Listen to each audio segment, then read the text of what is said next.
और दूसरी तरफ ध्रुव महाराज जी का चरित्र आता है। ध्रुव महाराज जी में भी कामना रही, किंतु ध्रुव महाराज जी ने निष्कपट रूप से प्रार्थना नहीं किया, मन में कुछ बाहर कुछ, जैसे हम जैसे लोगों का होता है। हाँ, जैसा हम गाते हैं ना, तेरा तुझको अर्पण क्या लागे मेरा, तो दे दो ना सब। हाँ, वो सब नहीं दे। गुरु महाराज जी थे तो ज्यादातर माताएं कहती थी तो दे दो फिर बेटे को ना, वो सब नहीं देते। साधु नहीं, बेटा साधु नहीं बन सकता। थोड़ा सा मंदिर जाने लग गया, माला जापने लग गया, इतना सहज नहीं। तो ध्रुव महाराज जी ने ऐसी कपटपूर्वक उन्होंने प्रार्थना किया, तो भी श्री भगवान ने क्या किया, हर एक टट्टी पेशाब को साफ करते हैं। एक छोटे बच्चे की जिस प्रकार से मैया और पिता ध्यान रखते हैं, ऐसे भगवान मन की मैल को धीरे धीरे वो साफ करते हैं, किसी को देके किसी को छीन के। कहीं तो चूट दिया, कहीं तो खींच लिया। आप लोगों ने ज्यादातर सुना ही है, किंतु उसमें जो शिक्षा की जो बातें ये हैं,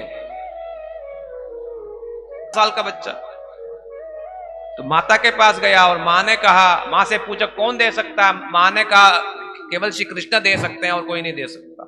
आ जाएगा जंगल और वहां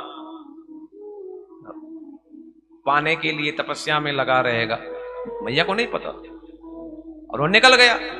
नारद ऋषि मिले रास्ते में और नारद ऋषि ने समझाया, बेटा विष्णु के पास ये छोटी चीज मांगने के लिए नहीं जाते हैं, अरे वो तो मुक्ति के दाता हैं, भक्ति देने वाले हैं, भक्ति के लिए जाओ। ध्रुव महाराज जी बिगड़ गए। आप मुझे सही मार्गता है, फिर भी क्षत्रियोषित रोष नहीं गया तेरे अंदर, वाह जबरदस्त रोष है। तो नारद ऋषि ने फिर उनको मार्गदर्शन किया कि मधुवन में जाओ, स्नान करके ये जो मंत्र दिया ओम नमो भगवते इत्यादि और जापो, फिर तुम्हें मिलेगा। फिर दोबारा लास्ट में बताया, दो बार बताया कि देखो ये मार्ग केवल छोटी चीज को मांगने के लिए नहीं है, बड़ी चीज के लिए। थोड़ा सोच लो। मन में तो ताप है, रोष है, अब वो बड़ी चीज को सोचने का फुर्सत कहां है। बस नारद ऋषि का काम तक कहना उन्होंने कह दिया और चल दिए। ध्रुव महाराज जी गए, खाना पीना छोड़ा, 6 महीने में सांस लेना भी छोड़ दी। तो ये भक्ति नहीं है, ये क्या है, जिद्दी है, जबरदस्ती। भगवान आप क्यों नहीं आओगे, ये जिद्दी है। जाना पड़ेगा मुझे, हाँ जाना पड़ेगा।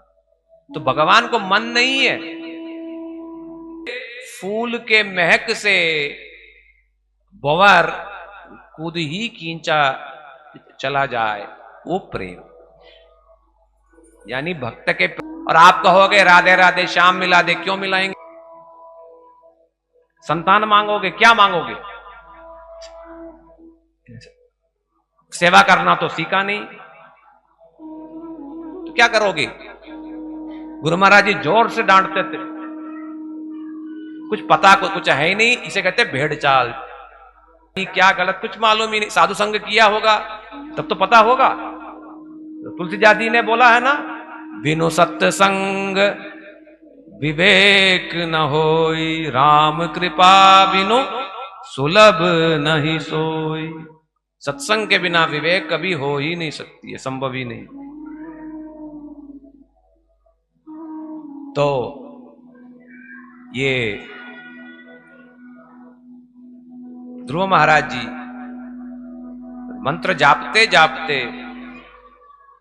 श्री भगवान का स्वरूप दर्शन पाया। कहां? भीतर। और डूबे हुए थे, चिंतन में वे डूबे हुए थे, बंद हो गया। क्यों? क्योंकि ये मंत्र का स्वरूप है, सदगुरु से पाया मंत्र। उस मंत्र को जापोगे, वो मंत्र के जो देवता हैं वो आपको जरूर धीरे धीरे धीरे धीरे दिखाई देंगे। ये कल्पना नहीं है, सचमुच में स्वरूप दिखाई दिया और दिखते दिखते एकदम से बंद हो गई। ध्रुव महाराज जी चटपटाने लगे। क्या देखा? भीतर जिन प्रभु को दर्शन, मंत्रार्थ के साथ जापो और जापते जापते प्रचोदयात, वो जैसे जैसे आप प्रार्थना किया कि प्रभु आप प्रकट होंगे, और वो कोई कल्पना नहीं है, आपकी ऐसी सिद्धि होगी तो सामने भी आपको ऐसे ही प्रभु दिखाई देंगे, काल्पनिक नहीं है। तो तब श्री विष्णु को देख करके ध्रुव महाराज जी 5 साल के थे, कुछ बोल नहीं पाए। तो विष्णु ने शंख को रखा और वेद स्तुति की भांति कठिन कठिन शब्दों से ध्रुव महाराज जी स्तुति किया। क्या क्या बोला? बहुत कुछ बोला, किंतु कहीं पर भी उन्होंने कामना की कोई भी बात नहीं करी, बल्कि क्या बोला कि प्रभु मुझे भक्ति दे दो, भक्तिम प्रभवताम त्वयि में प्रसंगो। बड़ी सुंदर, बड़ा सुंदर स्तुतियां हैं। समय नहीं, मैं तो देख रहा हूं, पता नहीं रमन बिहारी की क्या कृपा है, 3 घंटे भी 3 मिनट जैसा लग रहा है। तो इसीलिए मैं बार बार वही टाइम देख रहा हूं, टाइम ही नहीं। हमें निरंतर जाती रहे बुद्धि, और आपके भक्तों का संग मुझे प्राप्त हो। मुझे वो गति प्राप्त करना है जो मेरे पिता ने, मोक्ष गति नहीं, जो राजगद्दी इत्यादि चीज, संसारिक चीज। संकल्प तो ये था, किंतु भगवान से प्रार्थना किया आप मुझे भक्ति दे दो। इसी को कहते हैं, कहावत है एक कि मन मन भावे मुंडिया हिलाए। अर्थात मन में भावना है कि रसगुल्ला चाहिए और मुंडिया हिला रहे हैं कि नहीं, चलो हम ले रहे हैं, क्या करें। या इसका दूसरा नाम है डोंग। आपके भीतर क्या, आपके मतलब 10 जन्म क्या 100 लाख जन्म का नस तक वो जानते हैं। तो श्री भगवान करदम मुनि की तरह यहां इन्होंने मुस्कुराया नहीं, बल्कि क्या कहा? सबसे पहले तो कहा, प्रार्थना किया भक्ति की, 30,000 साल तक राज्य मिलेगा। कितना? 36,000 साल तक। आप सोच के देखो, 100 साल जीवन जीना कितना मुश्किल है।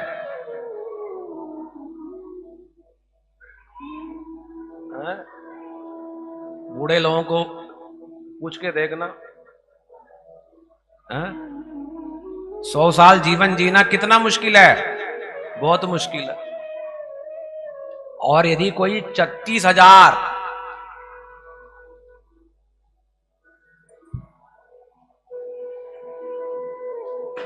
कितना बड़ा हो गया,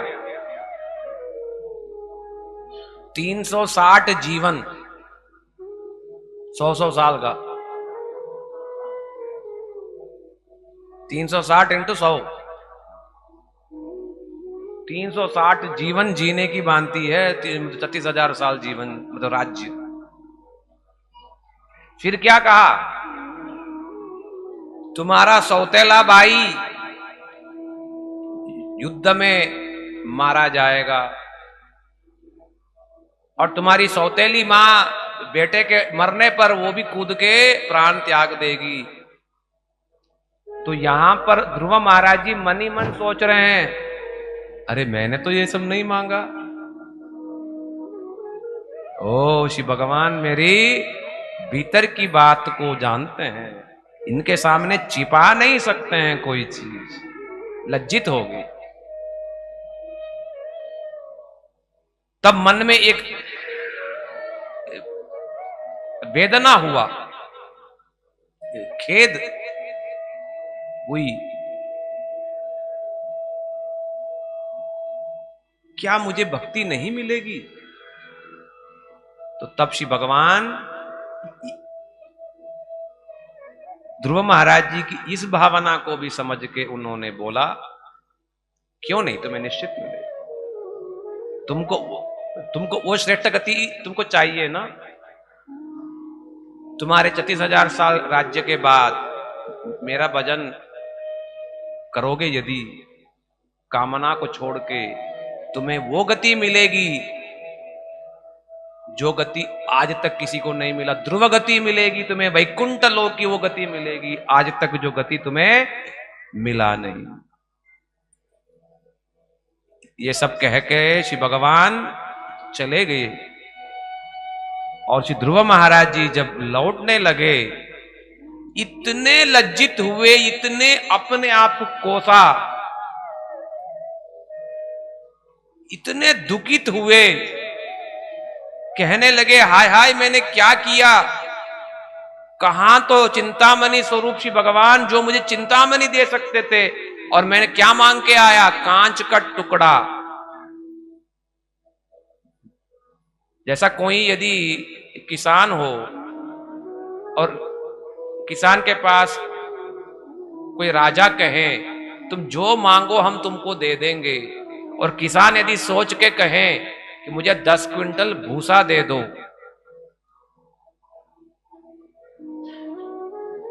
समझेगी नहीं। राजा कहता मैं तुम्हें कुछ भी दे सकता हूं, और वो किसान सोच करके क्या कहता है, मुझे भूसा दे दो मेरे गायों को देने, चारा दे दो। हाँ, ये हाल। तो ध्रुव महाराज जी भी यही स्थिति थी। वे ठाकुर जी से क्या मांगा, कांच का टुकड़ा। अपने आप को इतना उन्होंने कोसा और निंदा किया कि तुमने क्या किया। तब उनको याद आया, मैंने नारद ऋषि की भी बात नहीं सुना। मेरे गुरु ने मुझे 10 बार समझाया कि बेटा इसके लिए नहीं जाते, नहीं जाते। मैंने सुना नहीं, मैंने जिद किया, मैंने उनको बदतमीजी से बोला, मैंने उनकी बात को नहीं समझ पाया। ऐसा कातर हुए, दुखित हुए और वापस आए और 36,000 साल तक राज्य किया। और जैसे जैसे श्री भगवान ने बोला वैसा वैसा भी हुआ सब कुछ। और बीच बीच में नारद ऋषि का संग पाया और बड़े मुश्किल से 36,000 साल को बिताया। और जैसे ही 36,000 साल समाप्त हुआ, मल की भांति उन्होंने उन सब चीजों को त्यागा। क्या वो जिंदगी में फिर दोबारा राज्य मांगेंगे? यही भगवान से मांगने का यही फल है। आपकी कामना को ही जड़ से समाप्त कर देते हैं, फिर दोबारा आपको कुछ मांगने का ही नहीं रह जाता। और ध्रुव महाराज जी ने क्या किया, सब कुछ त्याग के अपने पुत्र को देख के बद्रिकाश्रम गए, बद्रीनाथ गए और वहां जाकर के भक्ति किया। पहले जो किया वो तो तपस्या थी, जिद था, भक्ति नहीं था। मतलब भक्ति रूपी मंत्र तो बोला था किंतु शुद्ध भक्ति नहीं था, तपस्या थी, जिद थी उसमें, जोर जबरदस्ती। किंतु 36,000 साल के बाद जब बद्रीनाथ गए, वहां उन्होंने शुद्ध भक्ति की, प्रभु का नाम जापा और नारद ऋषि से जो जो सुना उनको स्मरण किया। करते करते सारी कामना नष्ट हो गई।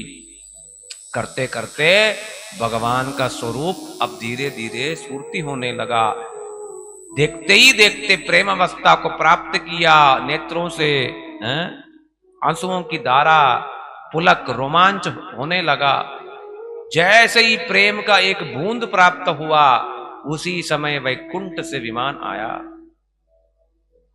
और सशरीर यानी जिस जड़ शरीर में थे उसी जड़ शरीर के साथ उस वैकुंठ विमान में बैठ करके ध्रुवलोक या मतांतर में वही वैकुंठ लोक को श्री ध्रुव ने प्राप्त किया।